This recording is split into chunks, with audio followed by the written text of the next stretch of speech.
Representative, and we're going to start with the first panel. If the panelists will join me on stage. And for everyone who's standing in the background, there are seats kind of peppered throughout. Can you raise your hand if you're sitting and there's an empty seat next to you? There's a bunch of seats over here if folks are looking, and there's front rows that say reserved, but go ahead and grab them. All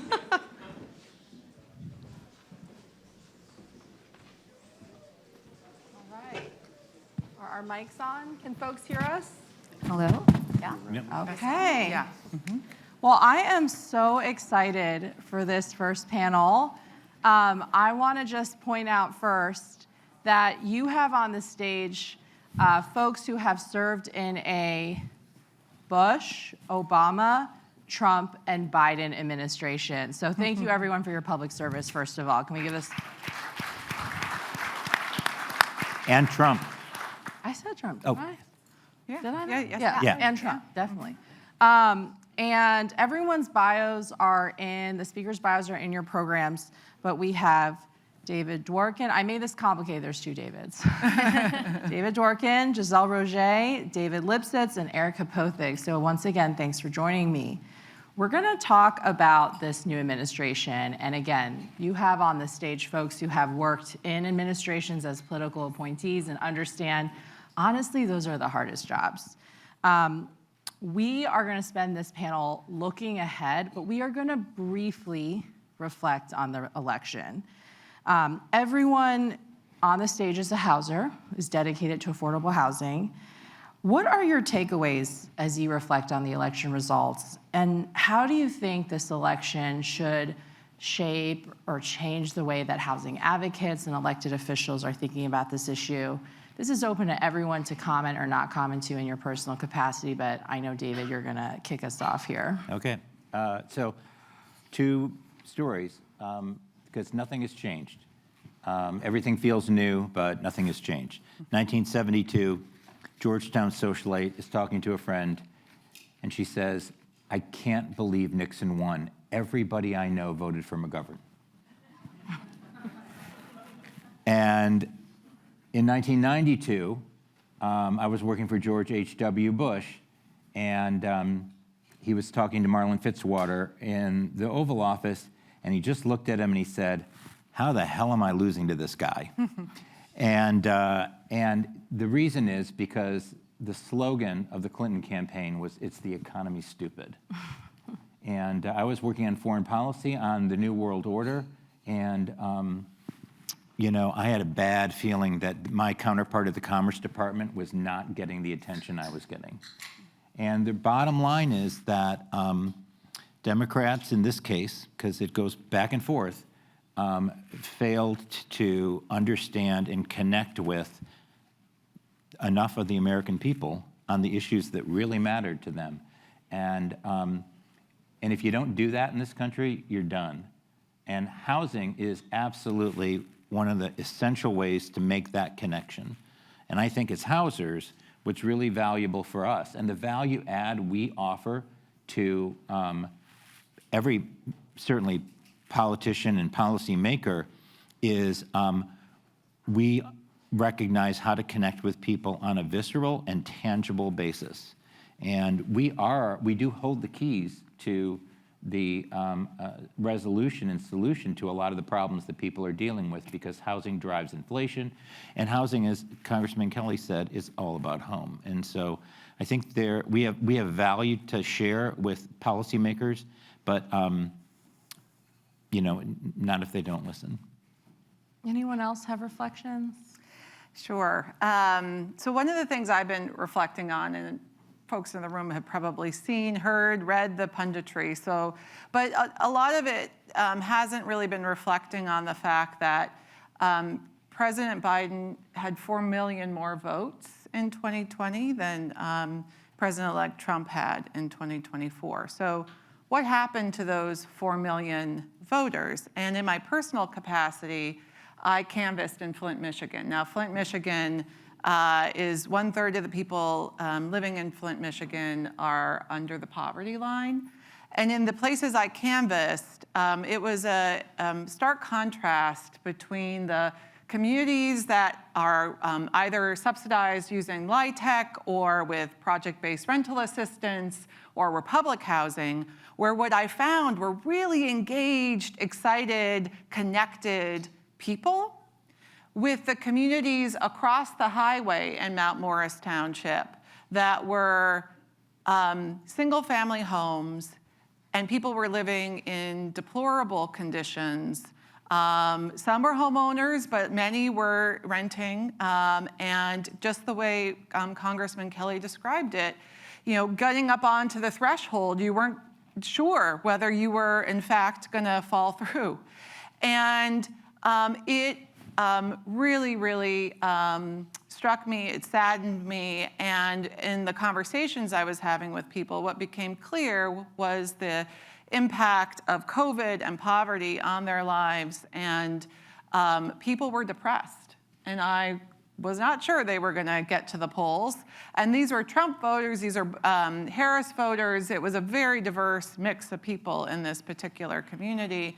And so I came away even more committed as a houser to the Neighborhood Homes Investment Act, and really grateful to the congressman and others who have been co-sponsoring that important piece of legislation, because it is those communities that have been not as well attended to or invested in, especially since some of those streams of resources went through after the foreclosure crisis.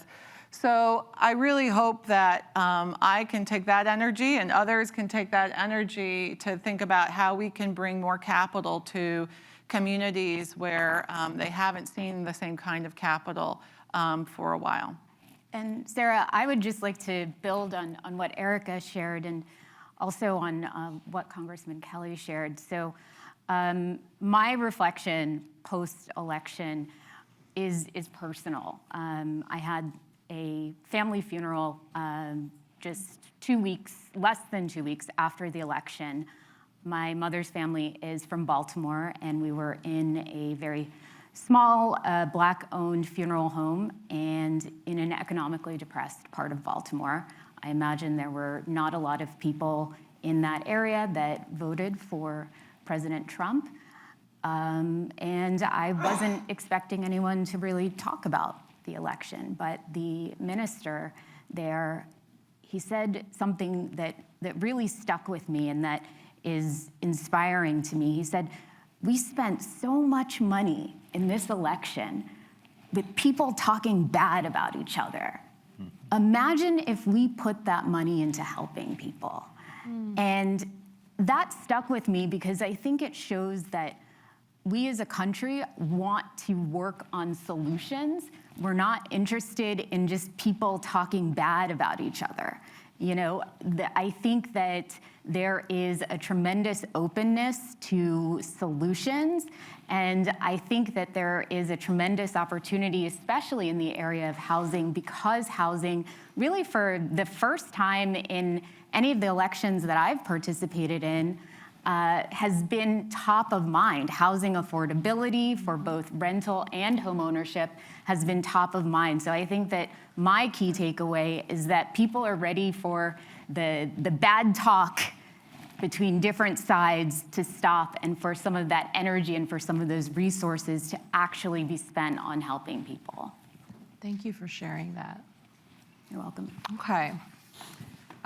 Let's take a step back and look at the big picture. And then we're going to dive into different, components of the executive branch and look at what we think we will see and what we hope for the next administration. We're going to kick off with some optimism, building off of that. Where do we see common ground, and what do we think are the opportunities for the next administration? And let's just go down the line. I'm curious to hear from everyone on this. Well, I think that the common ground that I see is, and you have to really separate out the rhetoric and some of the most, divisive issues. But there's a message about opportunity that I think certainly Scott Turner has focused on during his career, that Vice President Harris emphasized more than most Democrats I've heard recently. and how do we make that real and deliver on that? So I think opportunity is really a big deal, and I think that honesty is really hugely important for policymakers. People want candor, even if it sounds difficult for other people to hear. They want to know you mean what you say, and that you say what you mean. Otherwise, the voters are so cynical, they're going to just tune you out immediately. And one of the things I think that President Trump brought to the campaign was people knew he was speaking exactly what he meant, and he meant what he said. And even if you don't agree, you know what you get. And I think that's really going to be critical going forward. Yeah, I would build on that. I think that there is an incredible amount of opportunity to focus on housing affordability. And where I think that both sides can work together on is on making sure and keeping President Trump accountable to his promise to make America affordable again. Because that's something that everyone in this room, and again, I believe everyone in this country, is incredibly focused on, because when you look at where we are now compared to where we were 4 years ago, when you look at the median home price, it's now over $400,000. When you look at interest rates that are now hovering around 7%, in order to buy a median home, inclusive of prices for taxes and insurance, you have to have an income of over $100,000 a year.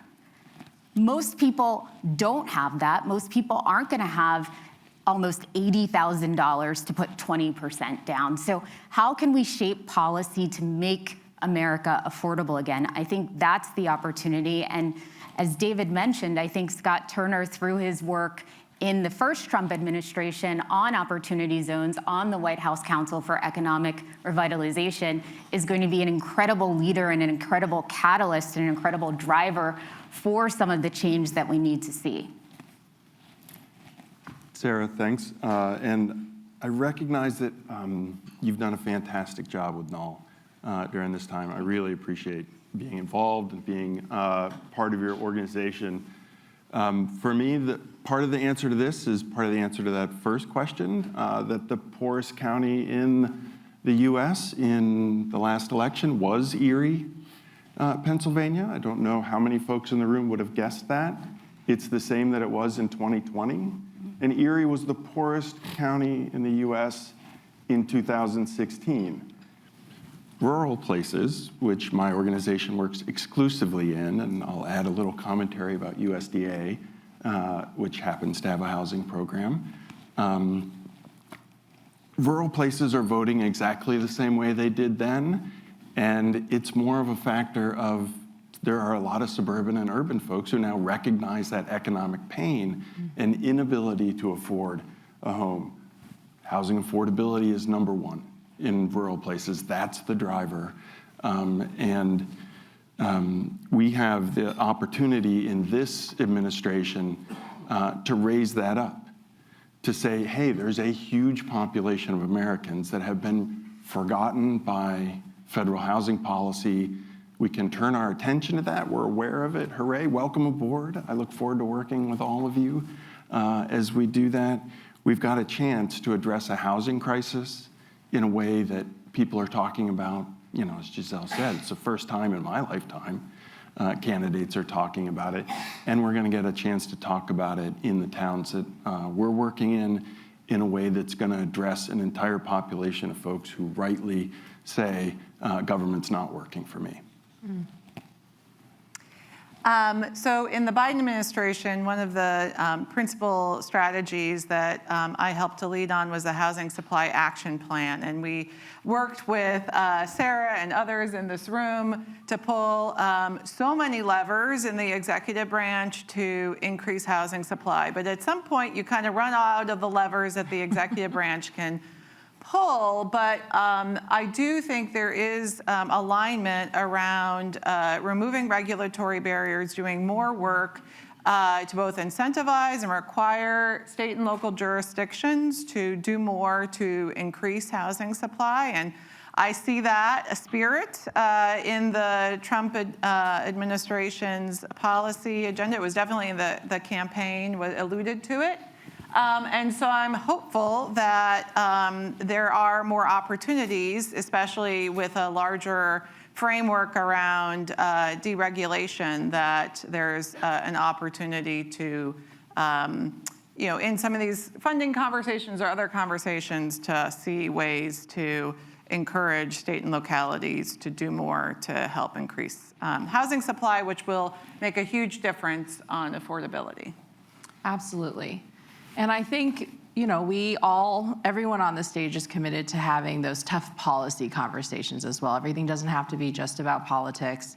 We aren't going to agree on everything, and we need to be able to kind of have those policy debates. And so on the flip side, what do we think are going to be some of the biggest challenges and some of those tougher policy debates in the next 4 years, and really opening this up to anyone as well?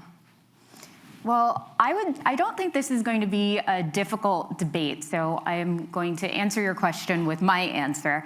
I think that there is going to be a shift in direction. And so President Biden and Vice President Harris took a whole of government approach to climate regulation. And so you saw rulemaking in the area of housing supply, both in rental and in new construction, that will increase costs. And notwithstanding whether or not it is an important goal to address climate, I think that right now, based on these election results, that the American people really are wanting their leaders to address housing affordability. And so when we're thinking about how we want to approach housing policy going forward, we have to think about, are there regulations in place that are frustrating the affordability? And so when you think about putting in place new building codes that could potentially increase the cost of a new construction homes being one of the only areas of affordable single-family housing right now for purchase, that seems to be a goal that is perhaps not at the right time. And so I think it will be important for the incoming administration and Scott Turner's team to address that. And I think also when you look at the flood mitigation rulemaking that HUD recently finalized, that can impact some of the affordability of multifamily housing and also change some of the building standards for single-family housing. Again, these can be laudable goals, but we can agree that in the interest and in light of the facts on the ground now, as it concerns housing affordability for rent and for purchase, we need to focus on getting this housing built. We have about, according to some data, it's about 6.5 million homes that we need to build, both for single family and for rental. Other numbers, Freddie is looking at about 4 million. But either way, we need to address this. And I think some of the goals that were in place in the Biden-Harris administration, I think given where we are now with housing affordability and housing supply, there's going to be a different emphasis that the incoming Trump administration and leadership at HUD and FHFA and USDA are going to take. We've got a room full of lenders that work on affordable housing, and I think everybody in the room probably recognizes that there's a role for the public sector to play in that. Trump administration and Biden administration both recognize that. These are, especially rural markets, are those where the market has failed and is not providing the capital or the local capacity to get things done. And one thing that all of us as lenders, I think I'm the only CDFI on the stage, know that we need is a little bit of gas in the tank. If we're going to be active in these communities, we got to be able to do that. The previous Trump administration zeroed out the entire rural housing service programs and all of the CDFI programs. I think they learned over time to recognize that as lenders here, we need that little bit of gas. I think we're going to come closer back together. So I don't know if this was optimism or pessimism, but I certainly would offer a lot of support will come from this room to make sure that we have CDFIs on the ground with a little bit, I mean, we're a rounding error, right, in these budgets, a little bit of gas in the tank. And for rural communities that have been utterly forgotten by a lot of the economy, there needs to be a little bit that gets us going. These programs are small enough, but powerful enough. And I'm hopeful that this administration will, this time around, invest in those programs. So one of the reasons why we have the housing supply challenge we have is after the great financial crisis, certainly a capital left housing, but so too did labor, who needed to put food on the table, who needed to feed their families. And without capital to build more housing, they shifted their careers into something else. So we did not build as much as we needed to, which is one of the reasons why we are in the present situation we're in today. A large share of that labor are immigrants. As you are probably well aware, one of the principal policies that President Trump talked about on the campaign trail as a housing affordability policy is deportation. Now, I'm from Chicago. We have already been called out for the sanctuary policies that our city has, alongside other cities have too. But deportation as a policy will affect housing affordability and supply in a number of ways. It will affect the labor available to help build housing. But because people lived in mixed status families, the idea that deportation will lead to more housing vacancies doesn't necessarily compute. What it will do is it would definitely destabilize households, take away an income source from many households, which could create challenges for people to afford the housing that they're living in today. And that could destabilize housing, naturally occurring affordable housing.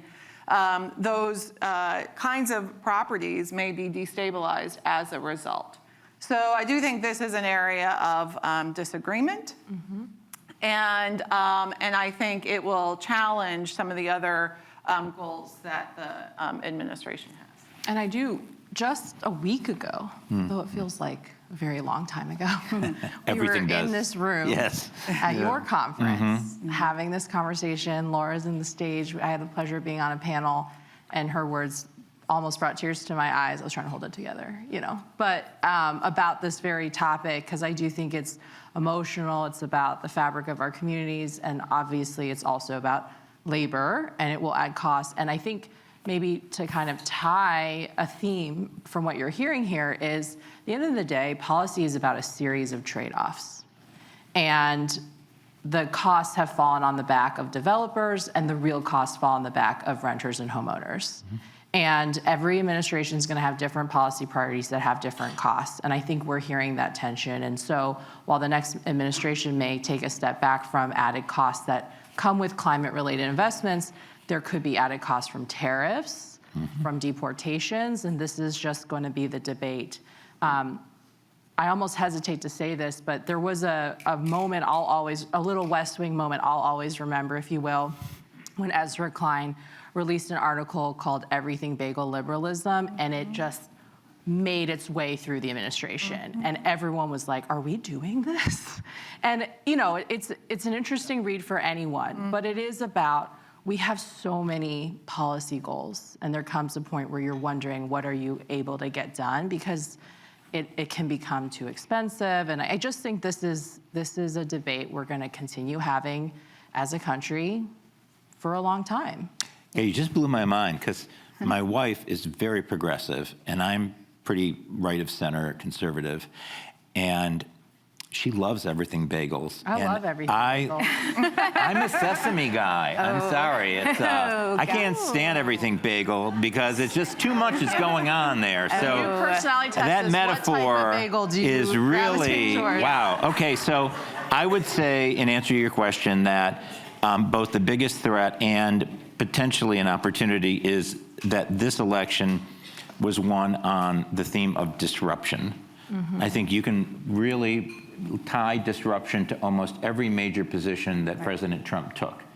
And so the challenge is going to be, how do we, meaning all of us, regardless of our party affiliation, make the most out of disruption without fighting disruption as a principle?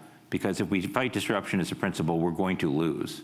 And immigration is a great example of that, which is, can we be strategic about how we address immigration and really look at where the highest common denominator is going to be in terms of risk of a deportation policy without buying into the trap, frankly, walking into the trap of being against everything they say about immigration. And if you do that, then I think what we're going to do is we're going to see 4 years from now even more Latino voters and more black voters moving to the Republican Party.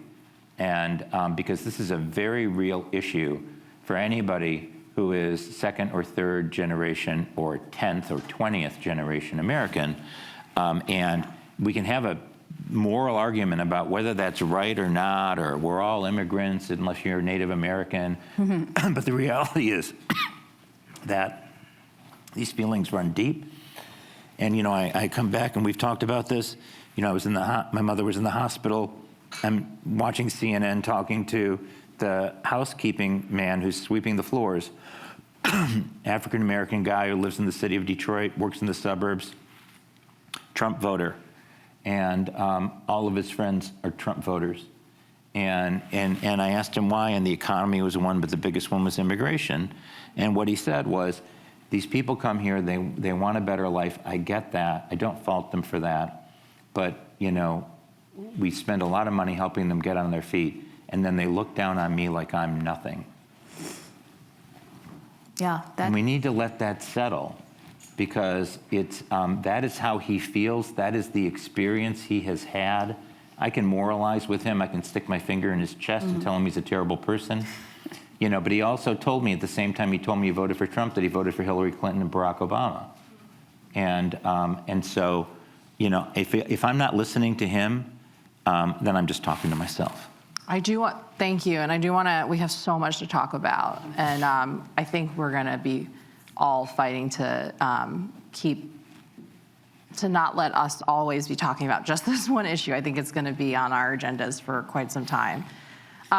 We're going to talk about different components of the executive branch, and I want to quote a really wise person who's sitting in this room who said to me, personnel or people are policy, as we were building an administration at the time. And I think now we're starting to see what the next Trump administration will look like.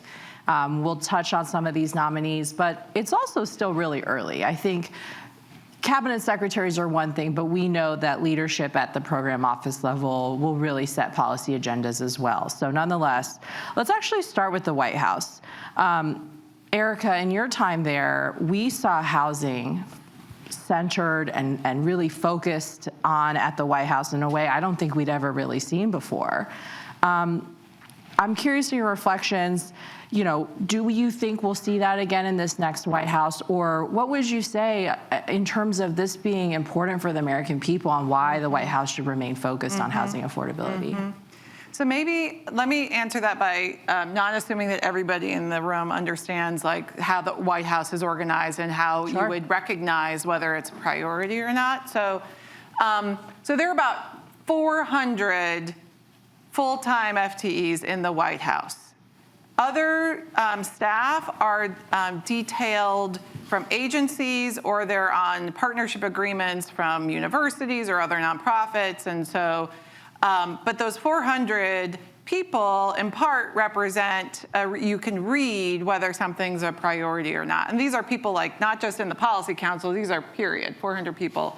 And so in the Biden administration, there were 3 to 4 of those people who were dedicated to housing, and then additional folks who were detailed from agencies like Sarah and through partnership agreements who added to that team and that capacity and that engine behind the policy. So we know Kevin Hassett has been identified as the director of the National Economic Council. That is one of the places where those people would be seated. And then Vince Haley is at the Domestic Policy Council.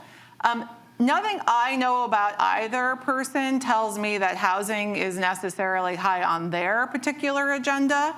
So I don't know how to read that. It still could end up that someone gets hired or assigned to that agenda, but they don't talk about housing in their other work in any way that helps me recognize what their views are one way or another. Kevin Hassett's been primarily focused on lowering the corporate income tax as one of the things he writes a lot about and he's focused on, and obviously we'll talk about this later in the day, tax policy is going to be a major issue. The White House is going to be spending a lot of time on tax policy in the next year. There's a lot to get done, and there's not necessarily agreement. And so who carries the support for expanding the low-income housing tax credit or the neighborhood homes investment? That requires staff inside the White House to be educating people up and preparing that information. If those staff don't really exist with that expertise, that will make moving those aspects of the agenda much more challenging to do. And so we don't know yet. We might not know until January 21st or have clarity about whether they are staffed up to have housing as a priority. So I think that will emerge in the coming weeks, but pay attention to that, because if there isn't a clear person who owns that portfolio in either the National Economic Council or the Domestic Policy Council, will be much more challenging to move that agenda. And to say, like, what does that person do? They coordinate across all of the agencies, and there are a lot of agencies who own some piece of the housing agenda. And so any of the kind of government efficiency work that the administration wants to do will be more challenged by not having that kind of coordinating capacity. And Sarah, I would just add to that. So thank you, Erika, for explaining to everyone sort of how the White House works. And I think it's important to keep in mind that, like congressional committees, different administrations run their White Houses a little bit differently. And so speaking from my experience, having been at an executive branch agency and working closely with my colleagues at the NEC, the National Economic Council, while I don't think there was in the first administration a housing czar, there was an incredible amount of interest and focus on housing. And in fact, one of the senior White House advisors later became the FHFA director, Mark Calabria. But when we think about personnel as policy, one name that is going to be familiar to many people is Russ Vought.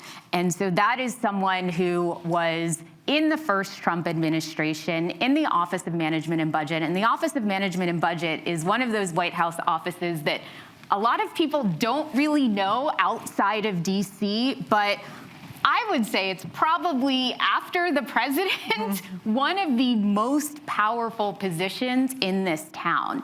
And if you're an executive branch agency, no regulation, no policy goes out without getting their okay.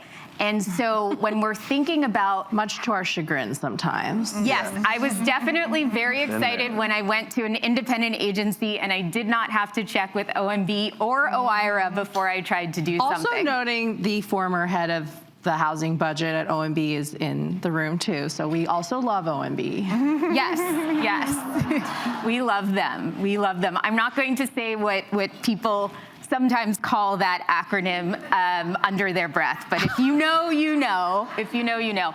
But just taking this back, I think that when we're thinking about how will the Trump administration stay accountable to this promise to the American people to make America affordable again, when you have someone at OMB like Ross Vought who has worked and knows how all of these agencies operate and how things get done in a very granular way, that addressing some of these burdensome rules, like the rulemakings that I referenced about building codes, about new standards for flood mitigation, and other areas across the government, I think that's going to be very, very powerful in addressing some of these housing affordability issues. Yeah, and I'll just say, you know, NAAHL is going to be doing this advocacy work like so many others, and when we're working on a housing priority,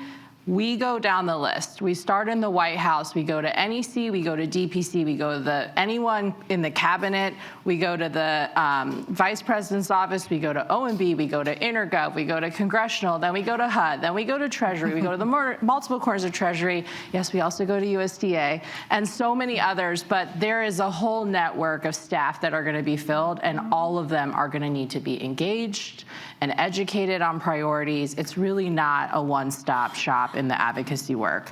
Let's turn to HUD. We've mentioned Scott Turner, and for those who aren't as familiar with him, he served under the first Trump administration. He has a close relationship with former HUD Secretary Ben Carson. He was the Opportunity Zone czar, and now he is slated, and I expect him to get Senate confirmation to be the next HUD secretary. I'm curious on predictions on what will be signature initiatives or policy priorities for Secretary Turner, and what do we hope to see? And you know, Gisele, definitely want to hear from you, but welcome everyone else to jump in here too. Yeah.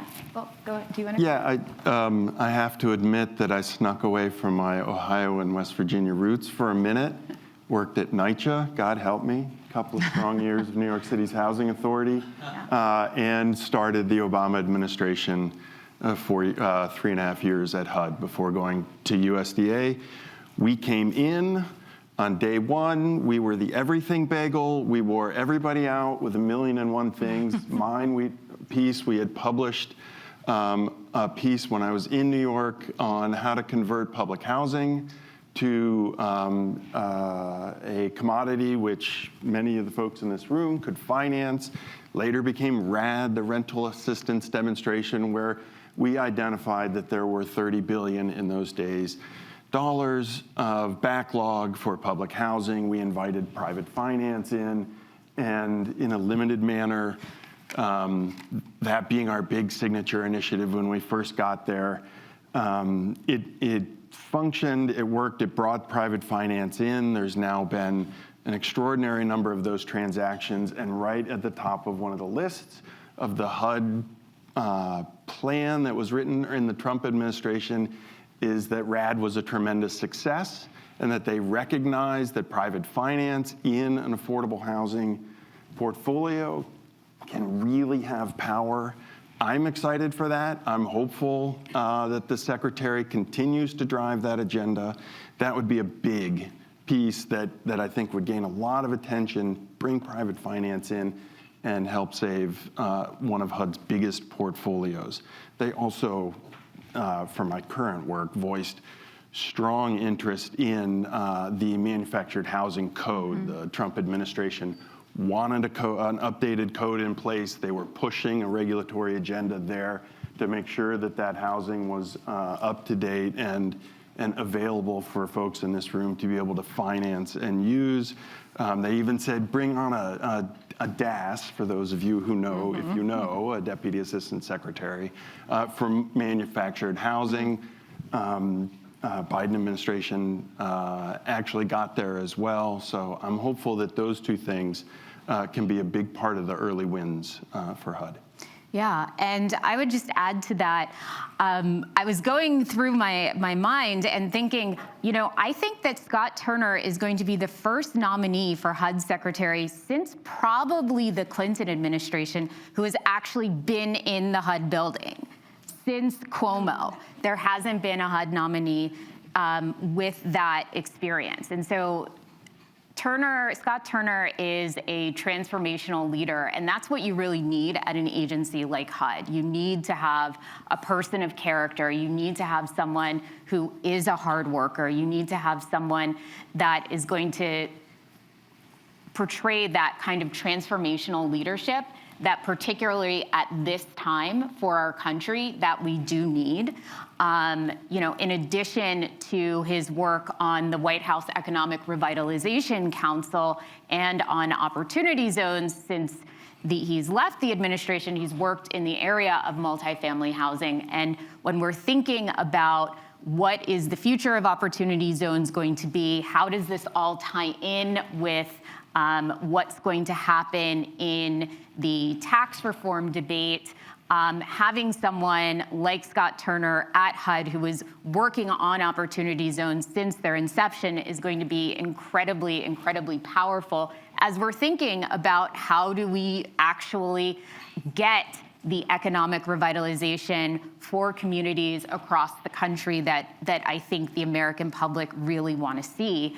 And then building, David, on your comments about HUD's housing reform plan, I think what I would love to see is a lot of the aspects of that housing reform plan being carried out. And a lot of them had to do with making sure that HUD policy, particularly in the area of single-family policy, is actually helping the people that need the help, right? Making sure that we are supporting sustainable homeownership. So not just getting someone into a house, but actually getting them into a house and making sure that they are able to sustain that homeownership. Making sure that instead of focusing on equity stripping products like cash out refinances, that instead we're focused on equity building products. So could there be opportunities for equity building mortgages, shorter term mortgages that help borrowers lock in equity sooner in the process? Also making sure that HUD's policies as it pertains to homeownership are properly aligned. So right now you have the GSEs offering 3% down, 3.5% down mortgages. Obviously FHA's whole point is to provide low and moderate income homeowners with limited financial abilities to be able to access mortgage financing. But if the GSEs and FHA are targeting effectively the same consumer, then how that doesn't really seem to be the right fit. So that was another aspect of the HUD housing reform plan from 2019 about alignment between FHA and GSE policy that I would really love to see enacted. And that's an area where Democrats and Republicans have struggled for years, of the GSEs creaming FHA business and vice versa. And, we've never really grabbed a hold of that and had the difficult conversations to say, where is competition and overlap appropriate, and where are we just robbing Peter to pay Paul and it's stupid?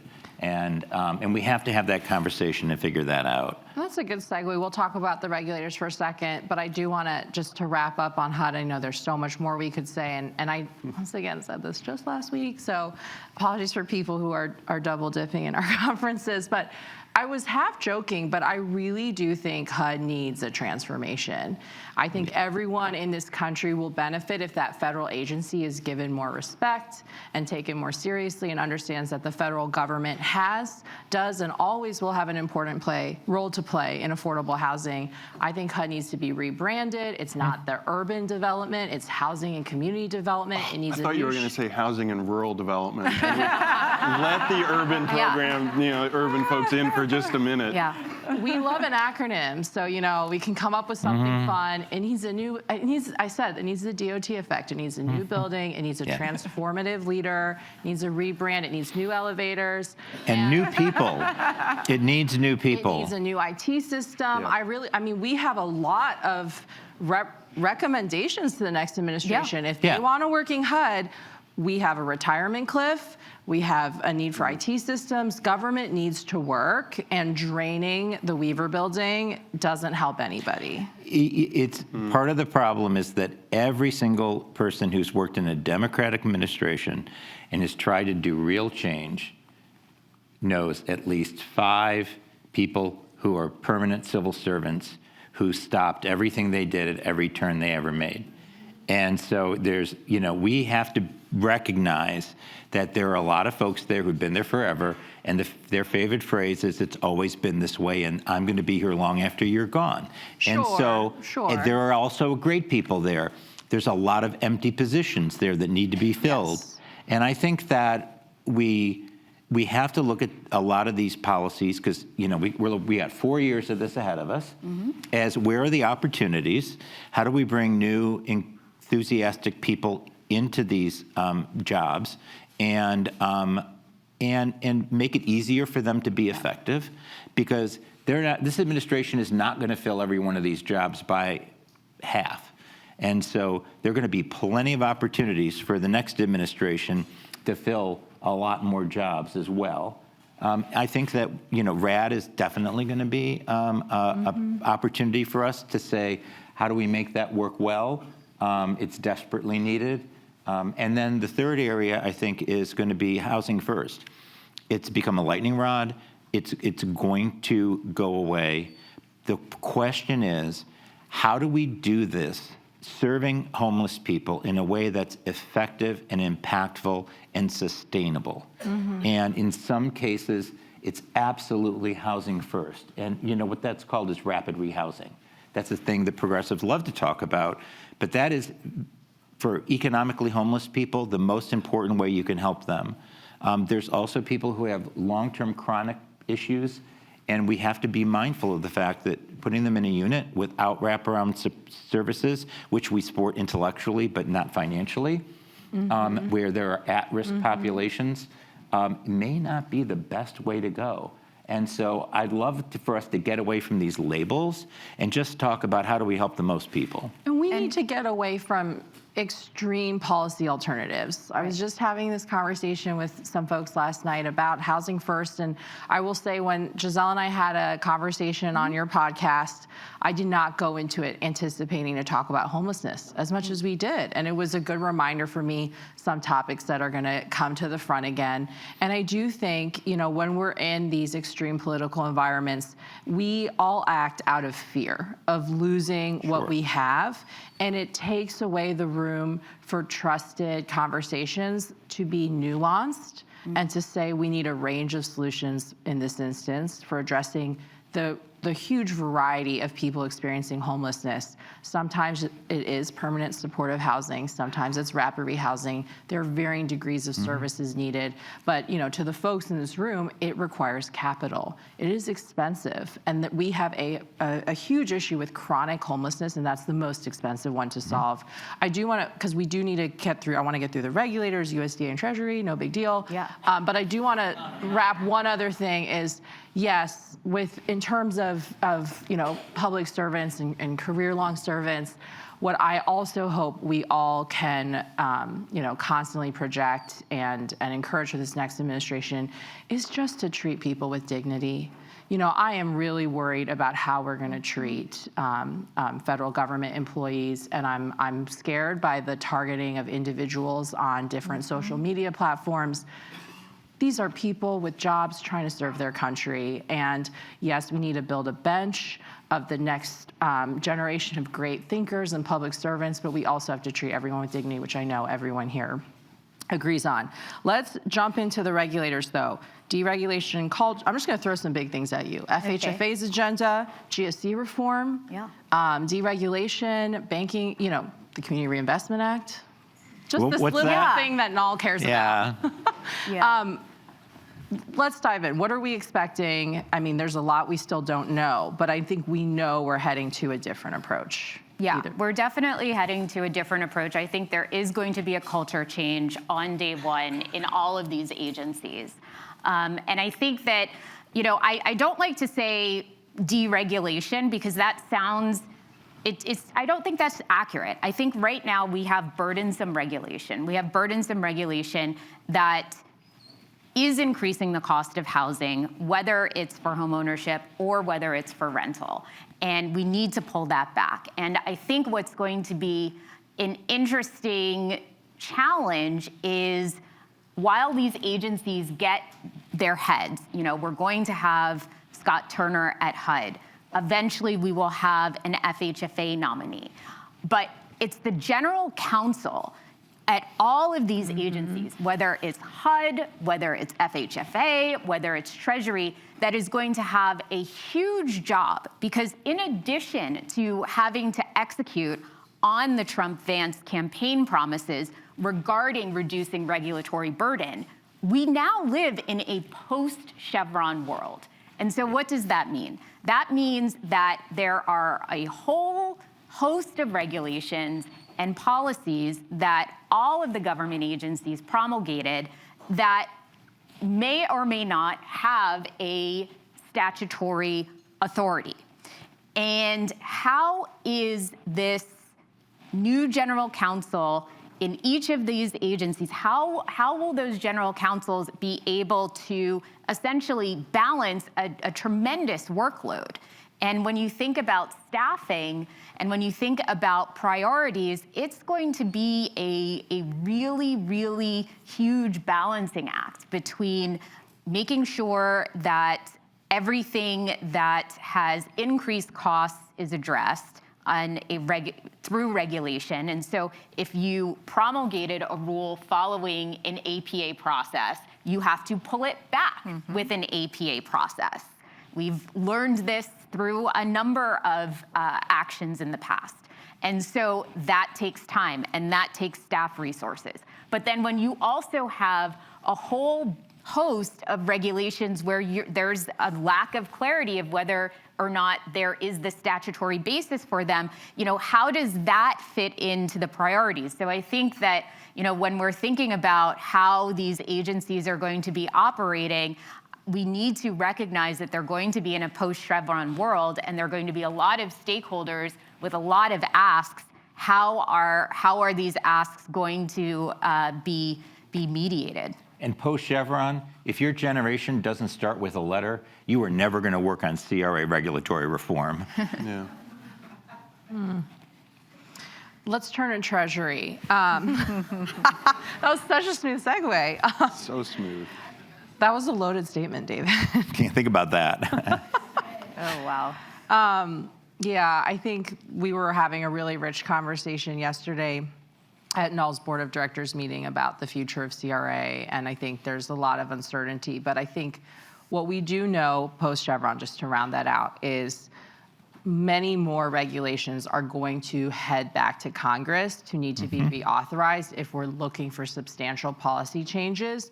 And many policies that we have were written into law in a time where the industry was just inherently different than it is today.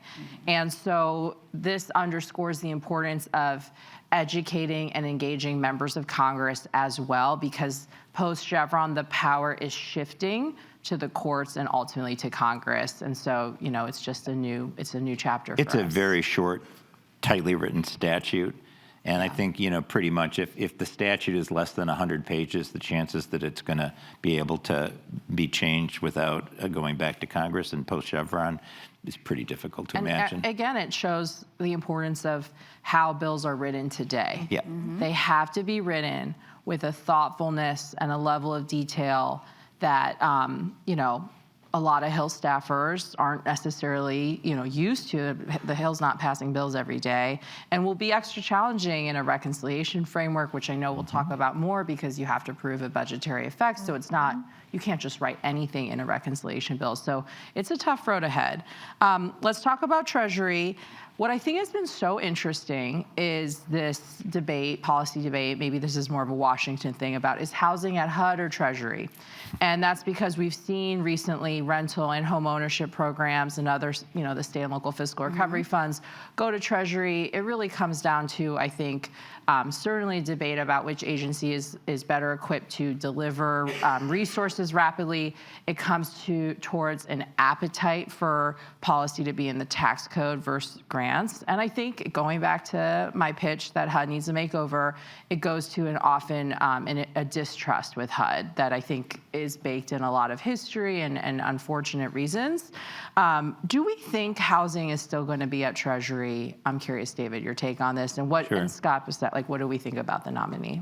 So, I mean, Buzz and I worked at Treasury. I would say that I don't know that I ever actually thought, who at HUD should we invite to this meeting? The Obama administration was not a happy time for HUD and housing policy, I suspect, because we were having a blast doing all kinds of stuff. I think that you're right. It's about leverage. You get at Treasury. It's about the tax code opportunity, which is easier to often do legislatively. I think the most meaningful and impactful thing that Treasury is going to do is GSE reform along with FHFA. And there isn't going to be GSE reform. What there is going to be is release and recapitalization from conservatorship. And I do think we're going to see that. I think GSE reform was done in HERA, which we never give ourselves enough credit for. And I suspect that it's going to happen very quickly, because this absolutely passes the bird bath, and there is a lot of money there. And my concern, and I would hope the concern of every houser Bird bath is part of the reconciliation process. And if you don't know what the bird bath is, then you need to actually Google CRS report on reconciliation. Oh, I was going to say everything. You should count yourself lucky. Well, that too, but you want to get out of the lucky pot and be in the mired in the details pot, because this is how things are going to get done again. And I think that there are hundreds of billions of dollars on the table in GSE release from conservatorship and in the IPO that would come off the warrants. The warrant sales, which is how Treasury owns Fannie Mae and Freddie Mac, can have to be done legislatively, or all the money just disappears, no pay-fors, no nothing. It just goes into a black hole in the Treasury. And so how we navigate that. Yep. And my thing is, and this should be something that everybody in this room agrees on, housing money goes to housing. Yes. And that's always been, sometimes our biggest challenge is deficit reduction. It's fiscal, just fiscal constraints. And, that's how the National Housing Trust Fund was funded. And the question, there's been a long debate if as we embarked on mortgage interest deduction reform, that funding shouldn't go back into housing. Yeah. Best thing the Trump administration did last time around is cut down the mortgage interest deduction. So and I would just add that when you're thinking about this question of housing in Treasury, going back to my experience having worked at HUD during the first Trump administration, and then also having worked for an agency on the Financial Stability Oversight Council, which is chaired by the Treasury, it's important to understand that the first Trump administration and the incoming Trump administration believe in the concept of a unitary executive. So this question about, is there going to be housing in Treasury? Of course there's going to be housing in Treasury. Of course the interests of housing are going to be permeating through a number of different agencies. When you think about what's going on with the current DOJ investigation into the National Association of Realtors, I mean, all of these conversations about that touch on housing equities are going to be approached in light of that unitary executive mindset. And based on my experience, having worked in the Trump administration when I was at HUD, and then again for an independent agency when I was at the NCUA, the spirit of collaboration and information sharing and making sure that we are fully aligned on policy was always top of mind. I hope that you're right, and that's a really good segue. to interagency collaboration. And I will say, one of the things I'm most proud of is that we had Secretary Yellen and Secretary Fudge write a joint op-ed on housing supply. And that was tremendous because when you're working with Treasury, they say, oh, well, when our secretary writes an op-ed, it moves markets. And so to get to really solidify that partnership and that united approach was honestly really significant. And this is, again, a great segue to USDA and interagency work. USDA is set to have Brooke Rollins, who comes from Trump's inner circle. She was a domestic policy advisor in the first administration. USDA covers just a ridiculous amount of programs. Housing is just one of them. I'd love to hear from you, David. I know we're running tight on time. We'll just go 1 minute over here. How are you thinking about housing at USDA? And Erika, too. A lot of effort was put into interagency work. USDA is currently chairing the U.S. Interagency Council on Homelessness, which rotates through agencies. What are we hoping to see? I couldn't disagree with you more. I think Biden-Harris did not include USDA in the conversation in a meaningful Fighting way. words. I think the DPC put out materials that left agriculture off the conversation completely. I think the last budget of the Biden administration had $80 billion of mandatory spending for housing. 0 of that was at USDA. I think the Trump administration got rid of the Rural Council. It zero funded all the rural housing service programs. We have 18% of the country's population, 80+% of its land mass, and it is not at the table for those things. And yet, this, if you don't know it, folks, $200+ billion in mortgage paper that USDA holds, another $175 billion in guarantees that it has made. It has the single best housing product out there. It's one that should be used. The 502 direct guaranteed, the 502 direct mortgage, which I do believe the Trump administration supported, is $9,000 one time to a family that can't afford a mortgage from the private market, can get a house and own it for 30 years. I worked at NYCHA. That's 2.5 months of a rental voucher. Where are we putting our money? Where are we putting our influence? I disagree that either of these administrations, and I own part of that, right? I was a big part of one of those, or previous.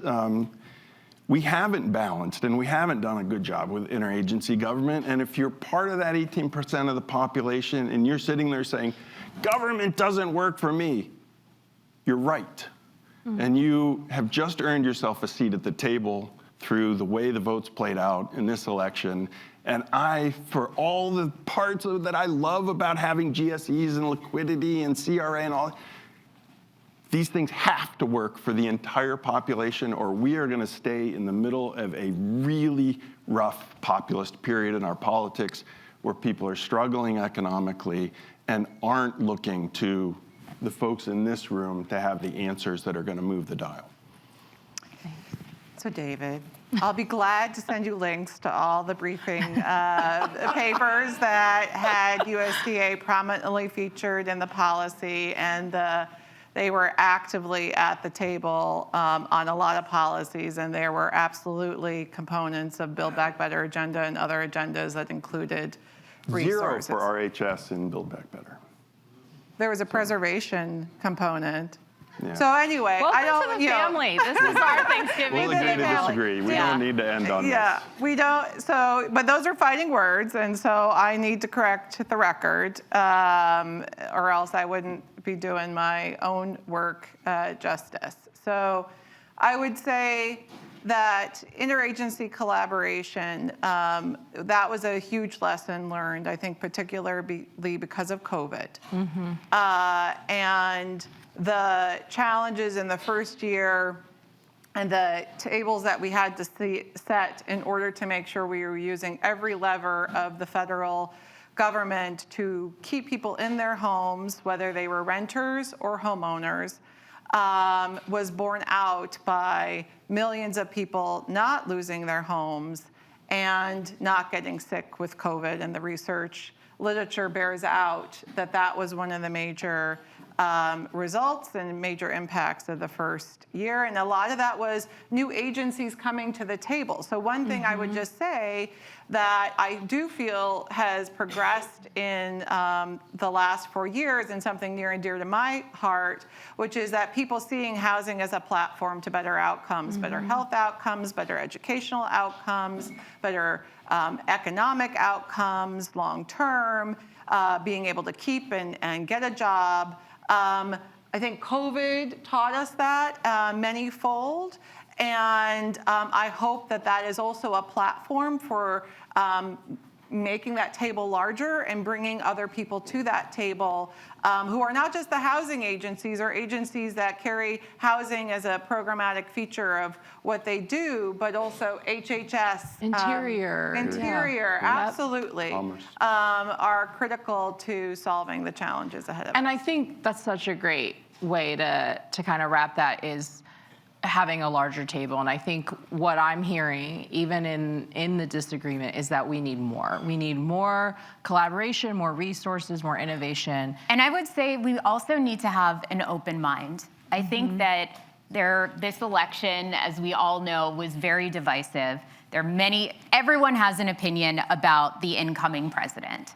But I think that my challenge to everyone in this room and the challenge to everyone in industries related to housing is to keep an open mind with working with the incoming administration and the incoming leadership, because I think there is going to be so many opportunities to try and address these crises in housing supply and housing affordability that we all care about. And we're going to do one rapid fire down the line here.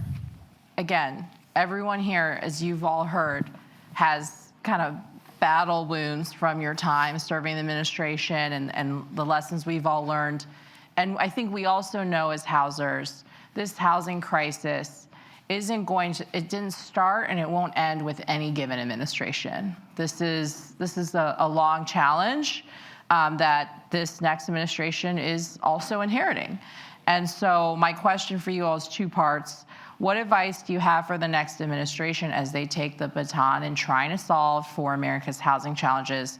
And what advice do you have for this room as we head into this next chapter of American politics? Let's just go straight down. Sure. So one of the most successful things we did at Treasury and the Trump administration was the Dodd-Frank reform.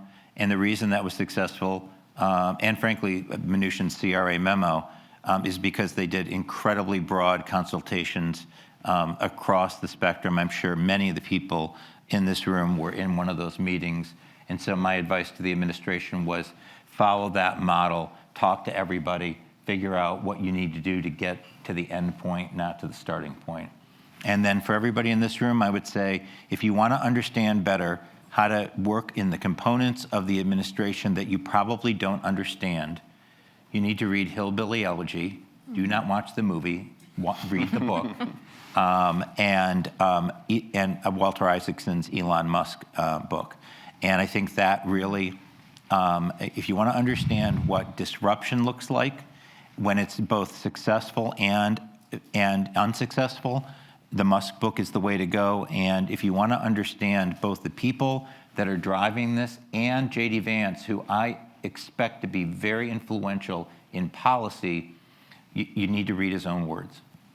Yeah, I would build on that. I think that part of what worked really well in the first administration, working together, it was because of relationships. It was because the people at NEC were people that I worked with on the Financial Services Committee and Senate Banking Committee. And when I was an insurance lobbyist, these were people that I had relationships with. I think if there aren't those close relationships starting out, remembering that close consultation, and again, because the Trump administration applies this concept of unitary executive, I don't think that you need one czar at one particular agency. There's going to be the same approach across all agencies. But I think keeping in mind and honoring the great collaboration that we had in the first Trump administration across agencies, honoring that and replicating that is going to be key. I think that my advice to advocates and my advice to practitioners is what I said earlier, keeping your heart open, working together with this administration. I think there is a tremendous amount of opportunity in the area of both single-family and multifamily lending, because Donald Trump would not have been elected unless people recognized that we have serious challenges in this country and housing affordability is tough. Hear, hear. So a couple of quick things, I guess, then. You can sense my frustration, and I'm looking forward to being able to move those elements of a rural agenda to the big kids table. One size doesn't fit all. So when you're looking at programs that they impact different geographies differently, please be sensitive to that. As you're coming into your job as a political, call your predecessor. I did that. I started in PIH, Public and Indian Housing, and called the folks there who had been there before. Scott, Jen Jones, you're out here somewhere. You could help me with his name. And I did the same at USDA when I was chief staff to the deputy secretary at HUD. I called my Republican predecessors. It was so helpful. And then folks did that for me when the first Trump administration came in. So that continuity, I'm with Gisele. I think we have people with tremendous abilities with different political opinions or positions that can benefit each other for the ability for the government to function. And yes, I think the system needs a shakeup. Not a shakedown, certainly, but a shakeup that will allow us to see each other in a much clearer manner. I look forward to that. I would say a big lesson learned is if it's good policy, keep that policy and don't let politics get in the way. So the mortgage forbearance policies were started in the Trump administration and handed over to the Biden administration. And we did a lot of work across agencies, including USDA, to align those mortgage protection, buyer relief strategies across the agencies through alignment. But it started in the Trump administration. The eviction moratorium was a policy of the Trump administration. And in the Biden administration, we extended it several times before the Supreme Court knocked it down. So I would say that was a recognition that there are good policies in place that needed to be extended, nuanced, improved upon, but that politics shouldn't get away of good policy. And I think from the standpoint of where you sit in the room, I think it will be a destabilizing time, and that your local governments will need good and strong partners to navigate, and I think you are really well positioned to help do that as the winds of policy and politics shift, to figure out how to do that local and state work in that context will be really important, and those partnerships will be really important at the state and local level as well. And as Congressman Kelly said, get to know your federal representative, make sure they know and are aware of the importance of policies that support housing affordability. Thank you. These jobs are not a gravy train. These jobs are hard, and they are the utmost privilege. Thank you so much, all of you. Thank you.